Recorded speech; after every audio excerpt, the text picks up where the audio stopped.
Amanda Smith's story is one of spiritual triumph. She rose from the humblest beginnings to worldwide leadership in the Christian cause. Despite her own want and suffering, she thought first of the needs of others. She was not embittered by the prejudice she encountered. The secret of her courage and achievement lay in her complete reliance on God. In her autobiography, which she calls The Lord's Dealings with Mrs. Amanda Smith, she relates how her father, Samuel Barry, toiled all day making brooms and husk mats to pay his master for freedom for himself, his wife and his 5 children, one of whom was Amanda. During the harvest season, after working for his master all day, he would walk 3 and 4 miles, and work in the fields till 1 and 2 o'clock in the morning, then go home and lie down and sleep for an hour or 2, then be up and at it again. She adds that he was a strong man, with an excellent constitution, and God wonderfully helped him in his struggle to free his family from slavery. His final success is recorded in Freedom Papers on file in the Baltimore courthouse. 8 of Amanda's younger brothers and sisters were born in Liberty. Amanda was born January 23, 1837, in Long Green, Maryland, where her father was a slave of Darby Inzer. Her mother, Miriam Matthews, was a slave of Dr. Shadrach Green, also of Long Green, Maryland. Among Amanda's earliest recollections was the kind face and gentle voice of her grandmother who, she said, was mighty in prayer. Her mother and father often remarked that it was chiefly to her grandmother's prayers they owed their freedom. Amanda's mother prayed, as a child, to be good like her mother, and she did inherit her spirit. She became an earnest Christian of steadfast faith and strong moral courage. She could make a little go a long way, and she washed and ironed beautifully. "A better cook never lifted a pot," said her daughter. Although Amanda had only about 3.5 months of schooling, received a few weeks at a time in the summers, she learned to read and express herself well, both on the platform and in print. She taught herself to read by cutting out large letters from newspapers, laying them on the window-sill, and getting her mother to make them into words. But she had a natural gift for expression, and the simple words of her autobiography are charged with spiritual power. She published her autobiography, the main source of information about her life, in Chicago in 1893, several years after returning from an evangelistic tour that took her nearly halfway around the world. The book symbolizes her motto, "Without holiness, no man shall see the Lord." When she was about 13, she went to work in Strasburg, sometimes called Shrewsbury, near York, Pennsylvania, as a servant for a widow with 5 children. While she was there, a revival broke out in the Methodist Episcopal Church, and Amanda was deeply impressed. She tells how during one of the meetings a young woman, whom she describes as a power for good everywhere she went, came to her, a poor colored servant girl sitting away back by the door. With entreaties and tears she asked me to go forward. I was the only colored girl there, but I went. She knelt beside me with her arms around me, and prayed for me. Oh, how she prayed! When Amanda went home that night, she resolved she would be the Lord's, and live for Him. She took advantage of every uplifting influence, and grew spiritually, all the while working hard, and well as a servant. She gained a reputation for her Maryland biscuits, and fried chicken. Though she earned but a pittance, she undertook to buy back the freedom of her sister Frances, who, though born free, had accidentally allowed her papers to be destroyed, and had been sold at auction. Although she borrowed $40 from her mistress, Amanda needed additional funds to purchase her sister's liberty. One day she found $300, and returned it to the man who had lost it. As a reward, he gave her the $50 she lacked. Immediately, she knelt and thanked the Lord for this blessing. When her first husband, Calvin M. Devine, went south with the Federal Army and never returned, she supported herself and their daughter Maisie. Her second husband, James Smith, was a minister who lacked stability of character.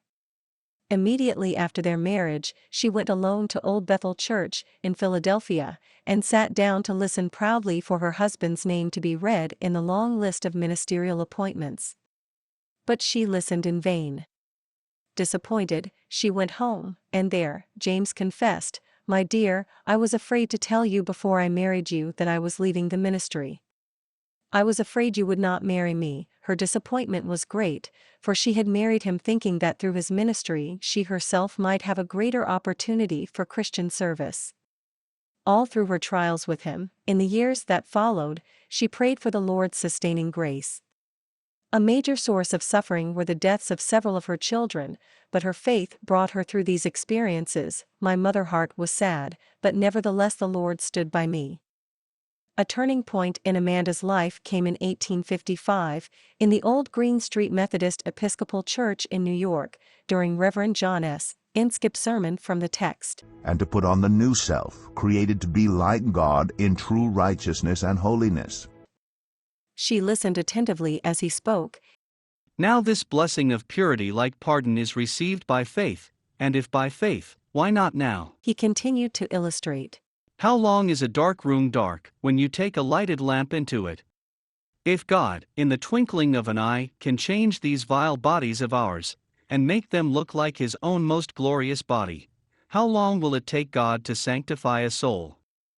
Amanda said later, "As quick as the spark from smitten steel, I felt the touch of God from the crown of my head to the soles of my feet." There and then, she made a full and unconditional surrender to God. But as a Negro woman, she was afraid to go forward and make a public confession before so many white people. "The devil was trying to argue me out of accepting God," she observed. She prayed for strength to witness, but could not do so. She knew, however, that her soul had been sanctified, even though she had not gone up with the others to the front of the church. How did she know this? As she left the service, she said she felt, "the touch of which I cannot describe. It seemed to press me gently on the top of my head, and I felt something part, and roll down, and cover me like a great cloak. It was done in a moment, and oh what a mighty peace and power took possession of me." It was not long after this experience that Amanda began her evangelistic work in earnest. She realized God had set her on fire when He had sanctified her soul. She was no longer afraid of anyone, not even white people.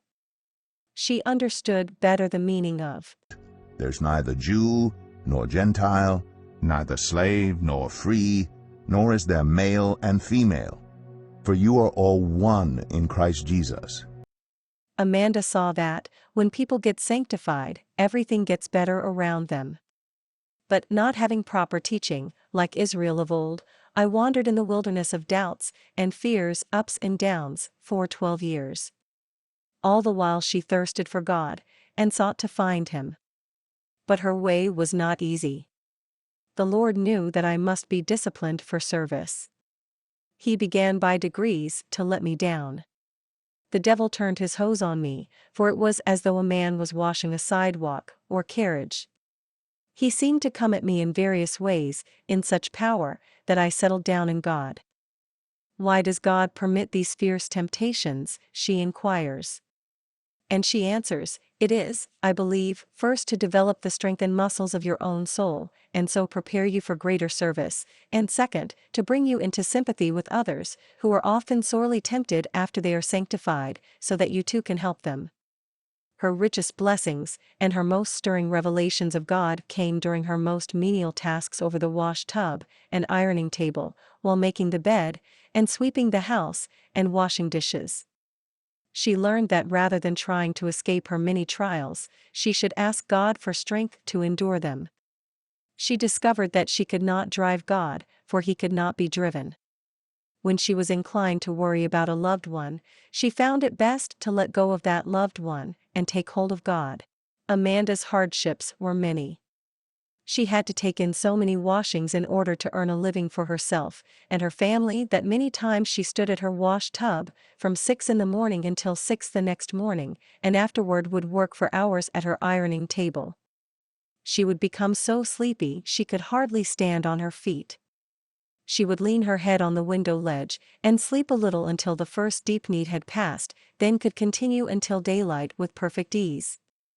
She had to use the greatest economy, and learned exactly how much ironing she could do with a 10-cent pail of coal. She depended on God to supply her simplest needs. When the soles of her only shoes were so broken that they did not keep her feet dry, she prayed for shoes, and heard a voice say, "If thou canst believe, all things are possible to him that believeth."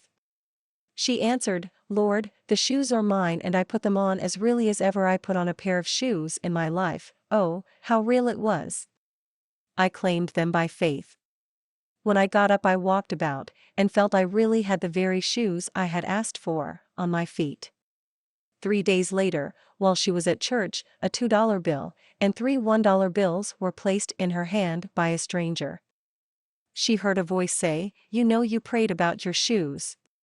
Filled with gratitude, she observed in her autobiography, "It was the Lord's doing, and it was marvelous." Never did she forget to thank Him for the simplest blessings. All through her life she constantly knelt in prayer, sometimes beside an old trunk or chair, or under an apple tree, or by a big log. Wherever she was, she went, the knee wrote. She prayed that she might not become a fanatic. She prayed to understand the Trinity. She prayed when she had much to suffer from her own people, because, as she said, human nature is the same in black and white folk. She prayed when she had only 13 cents. She prayed when she did not have enough to eat, discovering that a good deal of praying fills you up pretty well when you cannot get anything else. She prayed when a cold wind buffeted her and swept her into a ditch. She asked God to still the wind, and it stopped. She said that if you have no trials and hardships, there will not be anything to pray for. In every experience, Amanda sought a closer relationship to God.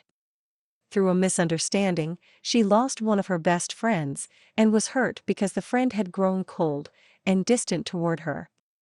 Suddenly she realized that she had let herself get out of God's hands into the friend's hands, and that it was time for her to turn closer to God. Once when she stood up before women of rank and wealth to sing with her beautiful voice, she suddenly realized that she was only a washwoman, and she was afraid to sing.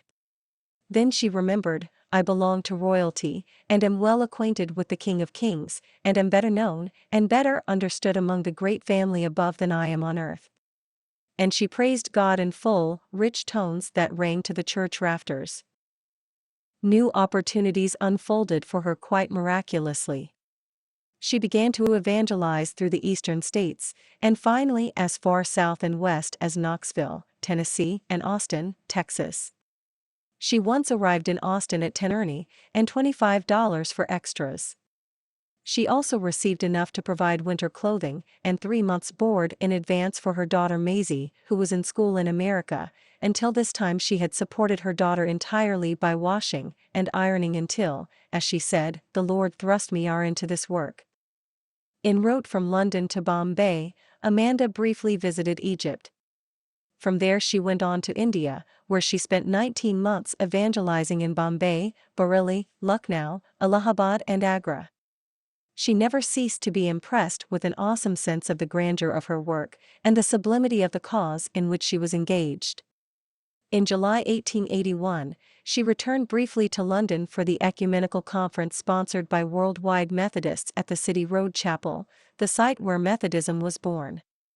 After 60 days in England, she set out for Liberia, arriving there in January 1882. Her first stop was Monrovia, and she wrote later, "The Lord was with me then, as he had been at other times, and in all other lands." From Monrovia she went to Cape Palmas. There she again was blessed, and many hearts were made whole through her ministry. She went on to Tubman Town, 3 miles inland, expecting to spend only the Sabbath, but she remained 4 weeks, preaching and converting. While there she organized women's band meetings, young men's praying bands, gospel temperance societies, and children's meetings for the promotion of holiness, as she had in so many other places. She spoke in simple chapels and rude huts, stirring many with her message. Rejoicing in all the Lord's blessings to her, she never forgot that He had brought her from an attic room in New York, when her shoes had worn through, and there was only 10 cents in her purse. Suddenly in Liberia, far from home, her gifts stopped. Weeks went by, steamers came and went, letters came, but she received no money. Then God seemed to say to me, "You are not trusting in me, you are trusting in America, you are looking to America for help more than to me." I saw it in a moment. "Lord, forgive me," I said, "and help me to give up every hope in America, and trust in Thee, the living God." Once again, she found her needs met by help in Liberia, and renewed contributions from home. She found the way to help others too. In Africa, she adopted a native boy and girl, and took them to England to be educated, although the girl could not adjust to the change in climate and had to return to Africa. Returning to Liverpool for the last time in 1890, she visited friends there before going back to America, which she had left 14 years before. Her daughter's family met her in New York, and accompanied her to Chicago. Until 1914, she conducted the Amanda Smith Orphans Home for Colored Children in Harvey, Illinois, a suburb of Chicago.